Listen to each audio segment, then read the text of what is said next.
Morning to all of you. आज हम लोग देखेंगे C9 जो कि आपका पेपर हो जाता है अधिगम के लिए आकलन, यूनिट 4। यूनिट 4 आपका हो जाता है व्यक्तिगत मनोवैज्ञानिक आकलन, जिसके अंतर्गत आज का जो हम लोग का टॉपिक होगा,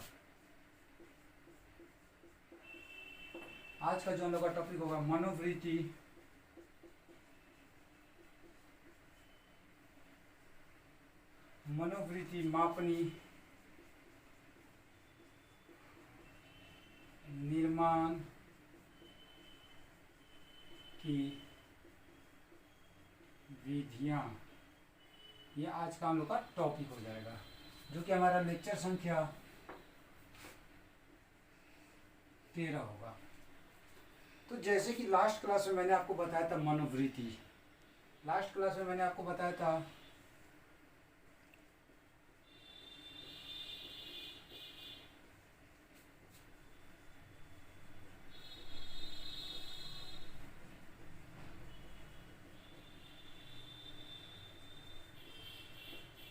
हमने लास्ट क्लास में ये 3 टॉपिक को देखा था। मनोवृत्ति का अर्थ, परिभाषा और लक्षण, जिसमें मनोवृत्ति हमने क्या बताया था, मनोवृत्ति शब्द का निर्माण मनोविदित शब्द से हुआ है, अर्थात जिसका अर्थ क्या होता है, मन की वृत्ति, यानी कि जो व्यक्ति सोचता है, यानी दूसरों के प्रति जो चीज़ सोचता है और सोचकर उसे दूसरे के सामने प्रस्तुत करता है, या फिर अपनी सोच को वो किस प्रकार से रखता है, सकारात्मक विधि से रखता है या नकारात्मक सोच के अंतर्गत रहता है। तो यही आपका जो सकारात्मक सोच या नकारात्मक सोच, ये क्या हो गया, उस व्यक्ति की मनोवृत्ति कहलाती है। आज हम लोग देखेंगे मनोवृत्ति मापनी निर्माण की विधियां, यानी कि मनोवृत्ति को मापने की कौन कौन सी विधि है। तो हम लोग जानते हैं मनोवृत्ति को मापने का मुख्यतः 2 विधि है। पहला विधि आ जाता है व्यवहारिक विधि और दूसरा आ जाता है मनोवैज्ञानिक विधि। तो हम लोग देखेंगे व्यवहारिक विधि क्या है। तो व्यवहारिक विधि से जानने से पहले हम लोग जानेंगे कि एक्चुअली में मनोवृत्ति मापनी विधि क्या है। तो चलिए हम लोग देखते हैं मनोवृत्ति मापनी निर्माण की विधि के बारे में। कहता है मनोवृत्ति का मापन सामाजिक अध्ययनों एवं व्यक्तिगत अध्ययनों के लिए अति आवश्यक है। यानी कि 2 अध्ययन, एक सामाजिक, दूसरा व्यक्तित्व, यानी सोशल एंड पर्सनालिटी। कहता है व्यक्तित्व अध्ययन के लिए अति आवश्यक है और महत्वपूर्ण है। यह अनेक प्रकार के प्रश्नों से जुड़ी हो सकती है।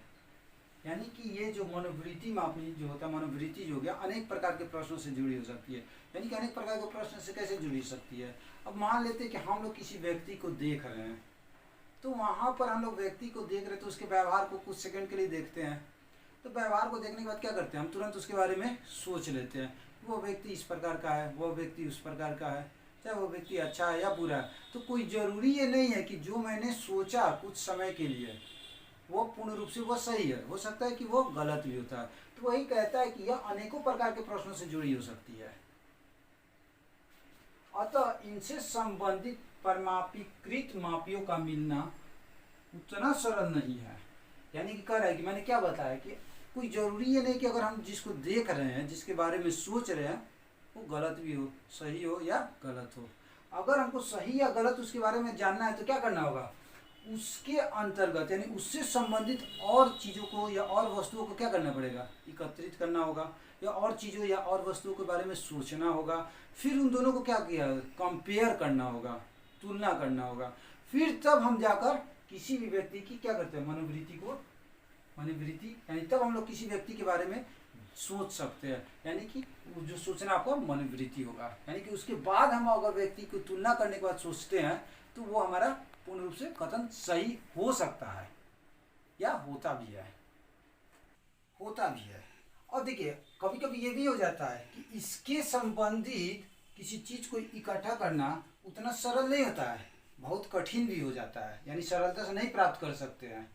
क्योंकि देखिए हम लोग अक्सर अपने जीवन काल में देखते हैं अनेकों प्रकार के व्यक्ति को, जिनका क्या होता है, वे उनकी सोच अलग होती है, दूसरों के सामने बात करने की तरीका अलग होती है। तो यानी कि उनकी बात करने के तरीकों से हम ये नहीं सोच पाते हैं या नहीं समझ पाते कि वो व्यक्ति उस लायक है या उस तरह का है। ये कभी कभी हमको धोखा भी मिल जाता है इसके अंतर्गत। आगे क्या कहता है, अनुसंधानकर्ता को अपने उद्देश्य के अनुकूल, यानी जो अनुसंधान करता है उसको अपने उद्देश्य यानी ऑब्जेक्ट, यहाँ ऑब्जेक्टिव कहता है कि अनुकूल स्वयं की मापनी का विकास करना पड़ता है। स्वयं का यानी कि वो स्वयं का कैसे करेगा, वो जांचेगा, पूरी तरह से जांचेगा, उसको परखेगा। अब जब उसको लगता है कि ना वो व्यक्ति सच में उस लायक है, तो वही उसकी जांच होती है, यानी कि स्वयं से वो जांच कर रहा है। अब स्वयं से जांच करने के लिए क्या करना पड़ेगा, उससे पूरा निरंतर उसके साथ क्या होना, जुड़ना पड़ेगा। मनोवृत्ति मापनी के कुछ प्रचलित विधियां हैं। अब हम लोग आते हैं इसकी विधि पर, जो कि इस प्रकार से है। पहला आता है व्यवहारिक विधि। व्यवहारिक विधि क्या हो गया, देखिए व्यवहारिक विधि का अर्थ क्या हो गया, यानी कि जो अपने व्यवहार में हम दिन प्रतिदिन यूज करते हैं, उपयोग करते हैं। जैसे कि हम लोग देखते हैं क्या है, कहता है इस विधि का व्यक्ति प्राय प्रयोग अपने दैनिक जीवन में करता है, यानी कि रोजाना के जीवन में हम लोग करते रहते हैं। रोजाना के जीवन में कैसे करते हैं, हम लोग अनेकों प्रकार के व्यक्ति से डेली मिलते हैं, और अनेकों प्रकार के व्यक्ति से जब हम लोग डेली मिलते हैं तो क्या होते हैं, उनको देखते हैं, उनको समझते हैं, और उनके बारे में अनेकों प्रकार से हम लोग अपना क्या करते हैं, सोच विचार को प्रस्तुत करते हैं। तो जो सोच विचार को अपने मन में प्रस्तुत करना, अपने मन में सोचना या दूसरों को सोच कर बताना, ये आपका क्या हो जाता है, व्यवहारिक विधि कहलाता है। अब ये कैसे डिपेंड करता है, ये first person to second person पर निर्भर करता है। फर्स्ट पर्सन क्या हो गया, देखने वाला, ऑब्जर्व करने वाला, और सेकेंड पर्सन क्या हो गया, जो कार्य कर रहा है उसके अकॉर्डिंग। आगे क्या कहता है, तो वही ये कह रहा है कि इस विधि का व्यक्ति प्राय प्रयोग अपने दैनिक जीवन में करता है। किस विधि का, व्यवहारिक विधि का। जब हम किसी मुद्दे पर किसी अन्य व्यक्ति की राय जानने का चेष्टा करते हैं, यानी किसी भी प्रकार का कोई अगर मुद्दा हो गया, किसी भी प्रकार का कोई बात हो गया, तो उसमें हम लोग क्या करते हैं, हमेशा दूसरों की राय लेने की चेष्टा करते हैं। तो हम प्राय उससे संबंधित मनोवृत्ति ही ज्ञान प्राप्त करते हैं। तो जब हम लोग दूसरों से उसके बारे में राय लेते हैं, तो राय लेने के लिए किसके पास जाते हैं, या पूछने के लिए वैसे व्यक्ति के पास जाते हैं जो उसको जानता हो, अच्छी तरह से जानता हो। अब हम वैसे व्यक्ति के पास नहीं जाएंगे जो उस व्यक्ति के बारे में कुछ नहीं जानता है। और जो व्यक्ति उस व्यक्ति के बारे में जानता है, यानी कि जिसके बारे में हम जानने का प्रयत्न कर रहे हैं, तो वो व्यक्ति कौन, जो बताने वाला है, वो व्यक्ति जो अपनी सोच के अनुसार, यानी अपनी मनोवृत्ति या अभिवृत्ति के अंतर्गत जो चीज़ को हमें बताएगा या जो उससे संबंधित हमें करता है, वो उससे क्या होता है, उससे संबंधित ही हमें ज्ञान देगा, यानी कि उससे संबंधित हमें बतलाएगा कि रियल में वो व्यक्ति उस लायक है या नहीं है।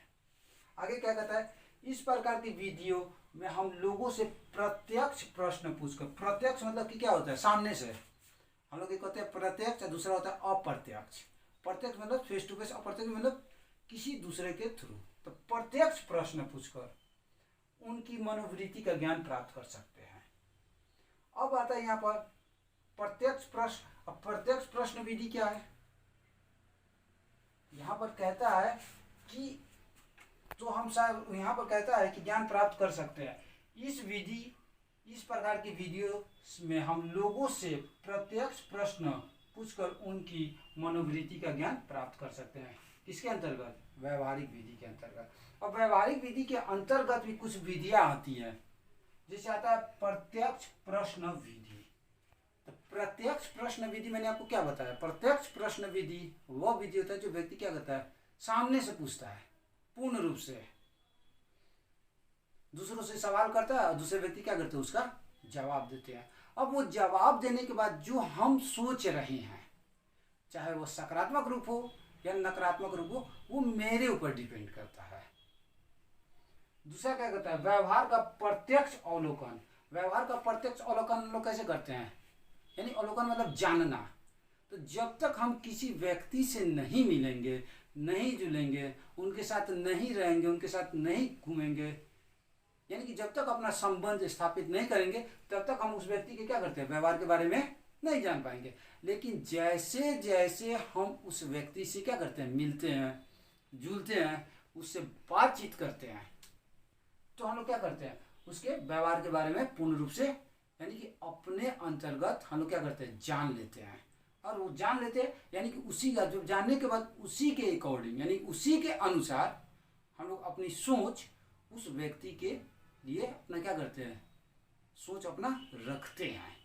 तो ये हो जाता है आपका व्यवहारिक विधियां। व्यवहारिक विधियां के अंतर्गत मैंने आपको दो बताया, प्रत्यक्ष विधि और दूसरा व्यवहार का प्रत्यक्ष अवलोकन।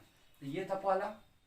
दूसरा आपका कहता है मनोवैज्ञानिक विधियां। अब देखते हैं मनोवैज्ञानिक विधियां क्या है।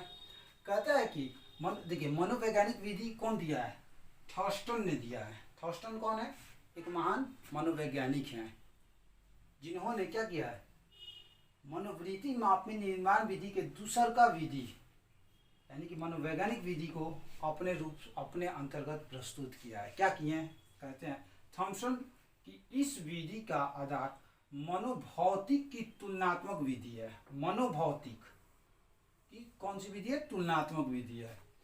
इस विधि में दो कथनों को जोड़े के रूप में प्रस्तुत किया जाता है, यानी कि दो कथन, किसी प्रकार के दो कथन को जोड़े के रूप में प्रस्तुत किया जाता है। ठीक है। अब जैसे कि दो कथन, मान लीजिए कि हम दो बात आपको सामने अगर मान लेते हैं, अगर दो कथन रख देते हैं। अब जैसे कि दे देते हैं खरगोश, एक एग्जाम्पल दे देते हैं, दो को शब्द अब आपके सामने रख रहे हैं और सांप कर देते हैं। अब ये जो सांप हमने खरगोश, दो सांप, दो कथन अपने लिख दिया, दो शब्द हमने लिख दिया। अब यहाँ पर क्या होता है, छात्र का काम क्या होता है कि ये दो कथन को क्या करना, आपस में जोड़ना। अब खरगोश और सांप का रिलेशन किससे हो जाता है, बिल से हो जाता है, यानी कि ये लोग कहाँ रहते हैं, बिल में ही रहते हैं। तो वही कहता है कि थॉर्स्टन की इस विधि का आधार मनोभौतिक की तुलनात्मक विधि है। इस विधि में दो कथन के जोड़े के रूप में प्रस्तुत किया जाता है, यानी कि दो शब्दों को एक साथ जोड़ना जाता है। ठीक है। जैसे माता के साथ पिता, पिता के साथ भाई बहन, बहुत सारे शब्द हो जाते हैं जो कथन जोड़ा जाता है। परीक्षार्थी को प्रत्येक जोड़ों में से एक कथन को पसंद करना होता है, यानी कि कोई एक कथन को वो चुनता है। अब कैसे चुनेगा, अपने सोच के अंतर्गत। अब यहाँ पर दो कथन हम लोग कर देते हैं, आम सेब, लीची अंगूर, तो कोई जरूरी नहीं है कि सारे बच्चे को एक ही समान पसंद हो। वो सब अपना अपना पसंद के अपने अपने पसंद के अंतर्गत चुनते हैं। यानी जो दो कथन होते हैं उसमें से एक जोड़े को क्या करना होता है, चुनना होता है। आगे क्या कहता है, इस विधि के अनुसार समस्त कथनों के जितने भी संभावित जोड़े होते हैं उन्हें तैयार करना पड़ता है। अब देखिए जोड़ा कैसे तैयार करेंगे, जोड़ा तैयार करने के लिए क्या होगा, उसे रिलेटेड रखेंगे तब तो होगा। तो जैसे हमने बताया माता पिता, अब माता के साथ चाचा तो नहीं जुड़ सकता है। तो ये जो कथन हो जाता है कि प्रत्येक जोड़े के साथ क्या कर सकते हैं, उनको प्रत्येक जोड़े को संभावित रूप से क्या करता है, उन्हें तैयार करना पड़ता है और तब प्रत्येक जोड़े की तुलना की जाती है, यानी कि कौन सा जोड़ा पूर्ण रूप से अच्छा है या उस छात्र के अनुकूल है या छात्र के विपरीत है। तो इस दो जोड़े को प्रस्तुत करना पड़ता है। तो ये थी आपका आज का जो क्लास था हम लोगों का, जो कि आपका यूनिट 4 के अंतर्गत जो आज का जो हम लोग का टॉपिक था मनोवृत्ति मापन निर्माण की विधियाँ, जो कि आज हम लोगों ने पढ़ा। इसके अंतर्गत हम लोगों ने क्या क्या देखा, इसके अंतर्गत हम लोगों ने विधि को देखने से पहले मनोवृत्ति विधि है क्या उसके बारे में देखा। फिर उसके बाद हम लोगों ने देखा मनोवृत्ति के दो विधियाँ होती है। पहला हमने बताया व्यवहारिक विधियाँ, जो व्यक्ति अपने जीवन में निरंतर करते रहता है, डेली देखते रहता है, डेली करते रहता है। दूसरा बताया मनोवैज्ञानिक विधियाँ। मनोवैज्ञानिक विधियाँ क्या हो गया, यानी कि इस विधि के अंतर्गत क्या हो जाता है, मनोवैज्ञानिक विधि सबसे पहले किसने दिया, तो थॉर्स्टन ने दिया। तो थॉर्स्टन कौन थे, तो एक महान मनोवैज्ञानिक थे। इन्होंने क्या प्रस्तुत किया, इन्होंने यही अपना कथन दिया कि इसके अंतर्गत क्या होता है, प्रत्येक छात्रों के सामने जोड़े प्रस्तुत की जाती है और छात्र क्या करते हैं, उसमें से एक को चुनते हैं। अब तो ये आपका ही था। अब हम लोग व्यवहारिक विधि के अंतर्गत और दो विधि को हमने देखा, प्रत्यक्ष प्रश्न विधि और व्यवहार का प्रत्यक्ष अवलोकन। So thank you, have a nice day.